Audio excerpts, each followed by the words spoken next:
Okay, Mr. Naksh, start your presentation. Hello, my name is Naksh Kumar. My father name is Ramesh Kumar. Today my topic is central nervous system. Central nervous system has two major parts. First, brain, and second, spinal cord. Brain is the Control thinking. brain is the control thinking, memory, emotions, movement, and the Okay. senses.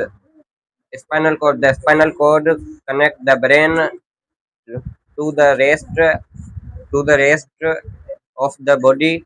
It that carries message between the different body part. It reflects action. The central nervous system help help us to want, hear, see, move, and respond our surroundings. Thank you. Very good. Very good. Fantastic.